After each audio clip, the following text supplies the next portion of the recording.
12 News is your election headquarters. Still an hour left for you to head to the polls tonight. We are walking you through the big issues on this election day ballot. Good evening, Southeast Texas. Voters around the state are deciding on 8 different propositions. And here at home, we have some hot topics too.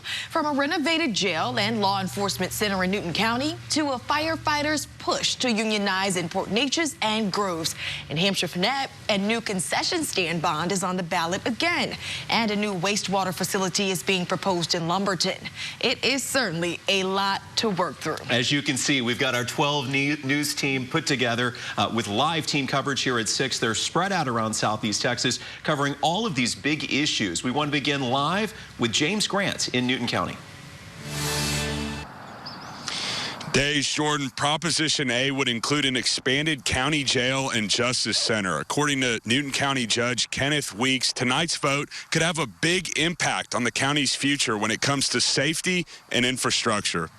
Judge Kenneth Weeks is asking voters to say yes to Proposition A. It's a win-win situation for the county and the citizens. And here's why. Right now, the Newton County Jail can only house up to 11 inmates. And once at capacity, Judge Weeks says the county has to transport inmates to other jails outside the county. That costs them money. And when other jails aren't an option, the county is forced to make some difficult decisions. And that's when we have to turn out on the street again. And so that's no safety for the citizens of Newton County. Judge Weeks says if Prop A passes, the money would help pay for a new expanded jail that can house up to 96 inmates. Included in the plan, an attached justice center, something Judge Weeks believes will be a boost to the county's court operations. We're going to have a justice center out there which will house our DA, a DA assistant, our investigator.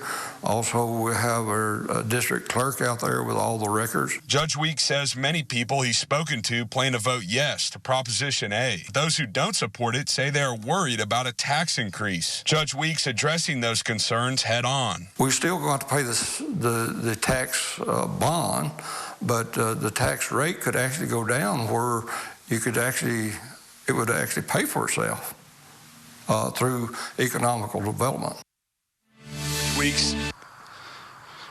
And Judge Weeks says if voters approve Proposition A, it should take about 1.5 years for the new jail and justice center to be completed. Live in Newton, James Grant, 12 News. Alrighty, James, and on the ballot for people in Hampshire-Fannett ISD is that new concession stand for the high school. Yeah, the district actually calling this a concession stand pavilion. We know the old one is 40 years old, and school administrators say it's time to replace. 12 News reporter Amelia White live in the Hampshire-Fannett School District tonight with what voters are saying. Jordan, Dage, this is the old concession stand here at Hampshire-Fannett High School. This is the same building that's on the ballot tonight to be potentially demolished and replaced. Here's why. Take a look at inside of the old concession stand. Mold, broken tile, and caved-in floors. District superintendent says it's a safety hazard and it's causing Hampshire-Fannett sports to miss out on revenue. For the second time, the district is proposing a $1.4 million bond to build a new concession pavilion. Aside from having the opportunity to purchase food, a restroom and dressing room will also be in the new building. Superintendent Augustine says no matter the outcome, the district's needs will remain their top priority.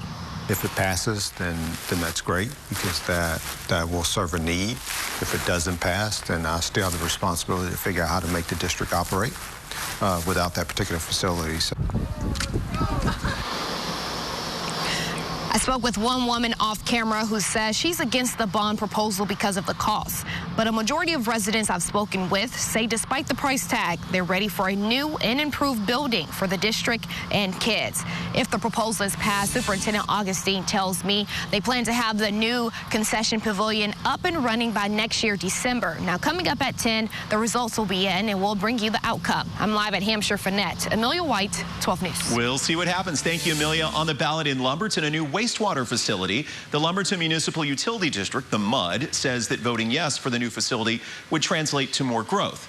The old wastewater plant is 27 years old, 7 years older than it was intended to last. We spoke with the head of that utility district. He says the new plant would also help them meet state regulations.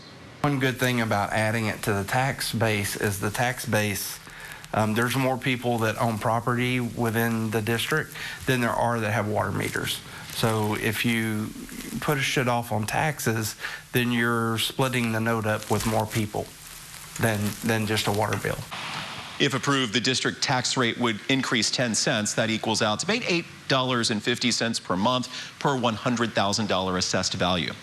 Now, from water to fire, firefighters in both Groves and Port Neches are trying to unionize. The collective bargaining would cost the city more money to fund those services. Now, that could mean many won't support it. But political experts say voters do tend to be sympathetic with these concerns. That's due to the nature of the jobs and because departments in larger cities have long been unionized. Tonight, we're also tracking those 8 statewide propositions that are on the ballot today. These amendments were passed as bills during this past legislative session. But a majority of voters in Texas have to approve them before they can officially be added to the state constitution.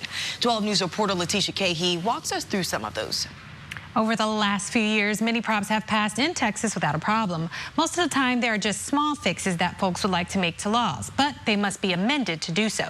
Take, for instance, Prop 1. It aims to permit raffles at rodeos. Almost every other nonprofit can hold a raffle, but for some reason, rodeos were not included in that group. So this would basically be an amendment to a prop that already exists. Now, political analyst Thomas Tashinger from the Beaumont Enterprise says, like this prop, most are non-controversial and should pass like most of the others.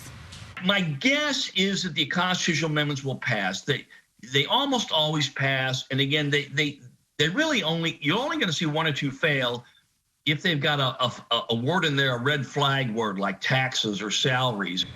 But one prop Tashinger is keeping a close eye on is Prop 3, which would prohibit the state from limiting the services of a religious organization. Now, Tashinger is against it. He says it's too broad that in the event of an emergency like a chemical spill or hurricane evacuation, the state should be able to make that call. Supporters, on the other hand, believe church leaders should have the final say, not the government. Now, though most of the propositions are expected to pass, Tashinger says showing up to vote is even more important because the low numbers, the slightest opposition could lead to an unexpected result. Letitia Cahey, 12 News. And you still have time to get to the polls. Southeast Texas, we've made it pretty easy to find out what else is on the ballot where you live. Just text the word VOTE to 409-838-1212 to get the 12 News election guide.